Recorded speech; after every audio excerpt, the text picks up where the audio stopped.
Well, they say you learn a lot when you've been taken a battering, but what did we learn from Stoke City? Jason says, absolutely disgraceful today. Stoke, please ring Norwich and bring back Manning. I think that was an ironic tweet. Let's hope, Jason. Anyway, how you all doing? We're talking about the awful display at Stoke City. Liam's here to give his new season predictions based on the previous quarter of the season we've now seen. And we're asking all of you, which player out of all the squad needs a rocket of the backside the most? Whose season has not started as we would expect it? My name's Mark, I'm a neutral. Welcome to Where Robins Walk. If you were watching last week, apologies for the issues with the sound. We've now hopefully got all that sorted. Liam, I think I'm going to say this politely. I did not see that coming, and I had that game down as the most certain 0-0 out of all the 12 fixtures that weekend. What the hell happened? Um, I actually alluded to it. I think we were due a bit of a pasting. I think we have ridden our luck in a few games this season. Charlton and Southampton being the notable ones. So I think it was probably on the cards that we were going to get humbled at one point.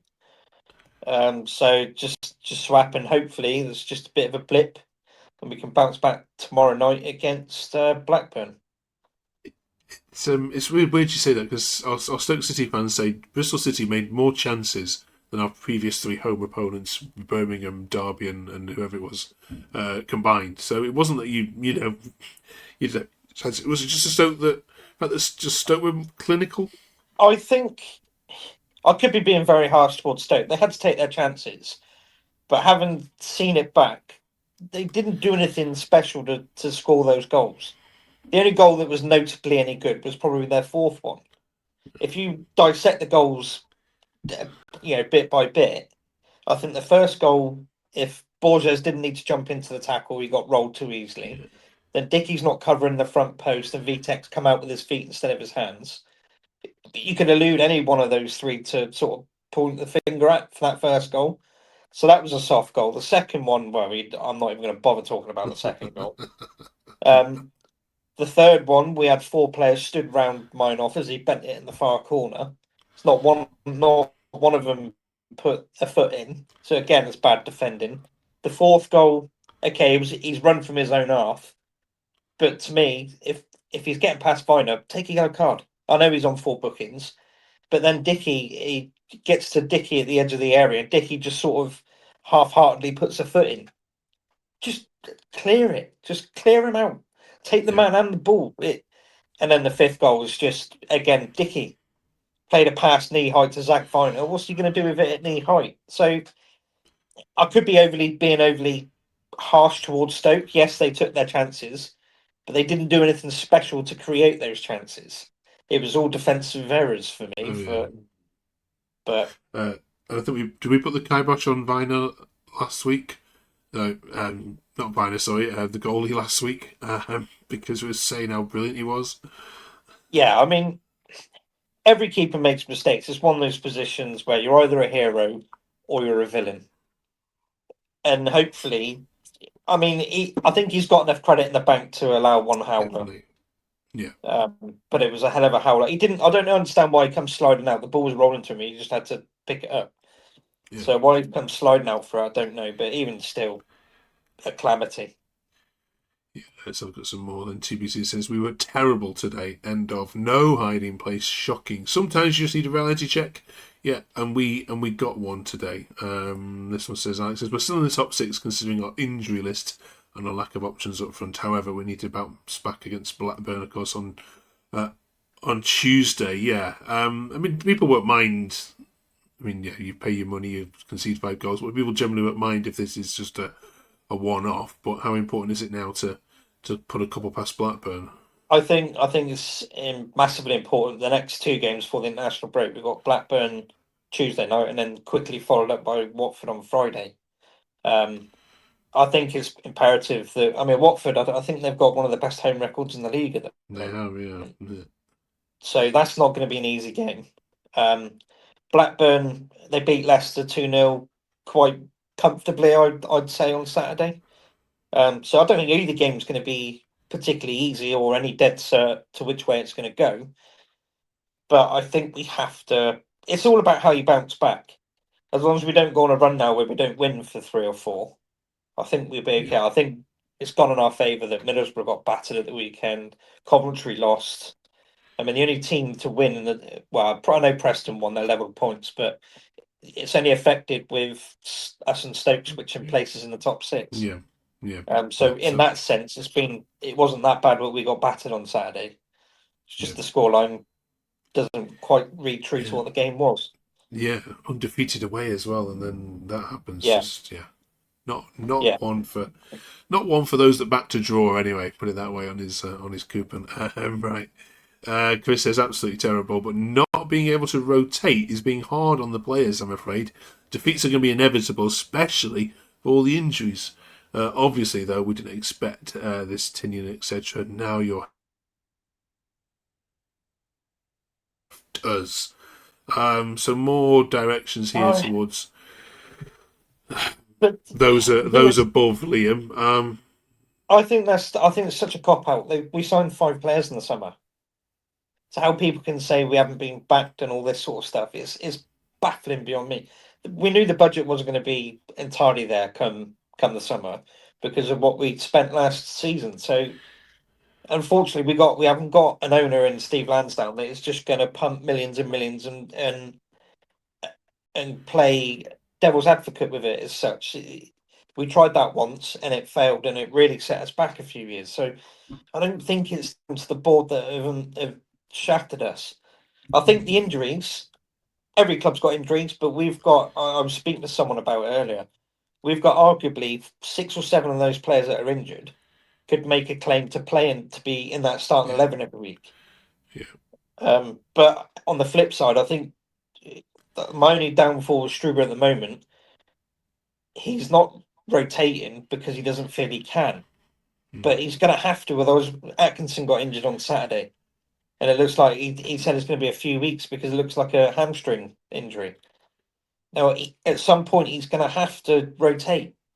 You yeah. can't keep flogging the same players every week because you are going to start getting more injuries, and we can't You afford to be in that position.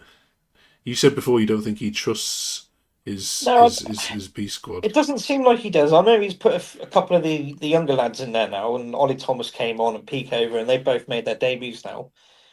But at some point, he's going to have to go. Well, look at this week's fixtures. We play Tuesday night, Friday night. He's going to have to rotate someone in. For me, I'd be bringing in Hirakawa. I'd be starting McCory. I'd be looking. Well, he's going to have to do something at centre back now. Whether that means Viner drops the centre back and they go, yeah, I don't know. I don't know what he's going to do.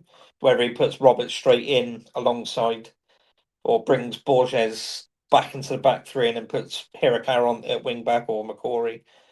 He's got to find a way to rotate it. Whether he trusts him or not, he's going to have to bite the bullet and do it. All right. Let us know what you think. Hopefully it's just a minor little blip on the road to promotion. That's where we get off next. And we are now a quarter of the way through, Liam. We are motoring on into the second quarter, heading towards Christmas. So where is your prediction now up to? I think when we asked you at the start, you did say you would hover around what, eighth, ninth, if I remember Yeah, rightly. my my for season for where we finish would be top 10. I think top 10 would be another good season for us. So I think when you look at where we are we overperforming? I don't know, or are other teams underperforming? Because you look at who's in amongst the playoffs. You've got Millwall, Preston, Charlton. I mean, no one had any of us in and around where we are. No, So is it a case again? The league's gone a bit. Last year was quite a poor league. Is it the same this year? I don't know, I but think I it's the think best chance to get out, isn't it? Look at the teams there.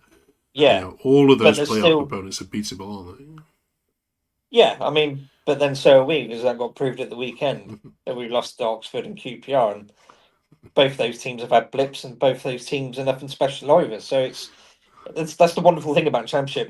Anyone can beat anyone on any given day. But I think quarter of the way through, I'm more than happy with where we are. It's bang on. I'd said top 10. So if we finish, if we go to the end of the season now, you look at all these stats and stuff. I'm not a statistician. I like watching football with my eyes. I can't stand all this XG and all this rubbish. I mean, how can you have an expected goal? You either have a goal or you don't. What can it's stupid if you ask me. But Okay. if you look at all where the computers are putting us at the end of the season, they have us finishing fourth at the moment on current form. Yeah. So in that way of looking at things, I think we're doing all right. Absolutely. Um, it is bonfire night on Wednesday, so it's begging us to ask the question, of course, this week: which one player on that Bristol City squad needs a rocket up their backside? Who just hasn't lifted off this season as much as they should have done? Few contenders for this, Liam. Um, Unfortunately, there's only one clear one in my eyes, and it's Fale. We've said it week in, week out. He comes on, he doesn't do a lot, and he just, yeah, I mean, I would have put Armstrong in that category, but the last few games he has sort of stepped up. Whether he watched the fans forum where Brian Tinnin and the board did say if Gerrard doesn't think doing well in January, we will look to offload him, basically, is what they said. Whether Right. Sinclair's seen that and thought, well, hang on, I need to do something here. But just nothing's happening with Fale at the moment. It's frustrating because he's got Yeah. all the promise. I think if you look at him, he's 6'4". He's got good feet. He can go left. He can go right. He's got all the attributes you need to be a championship player. He's just something isn't clicking, and I can't put my finger on what it is. Yeah. He kind of peaked after that first day of the season at Hull, didn't he, last season? Where I think he Yeah, I bagged mean, bagged the equaliser, and yeah, yeah, it was then like you said it, that no one expected him to shoot from where he did on his weak foot and put it in the bottom corner. So I think as you watch all the training videos, he's a brilliant finisher. He's a better finisher than what Sinclair Armstrong will ever be.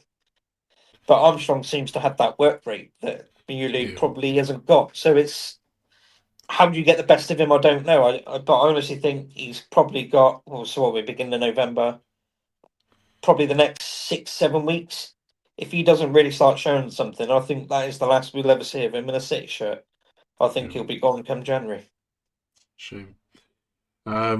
Yes, who missed though? Who else in the comments, please, needs a rocket?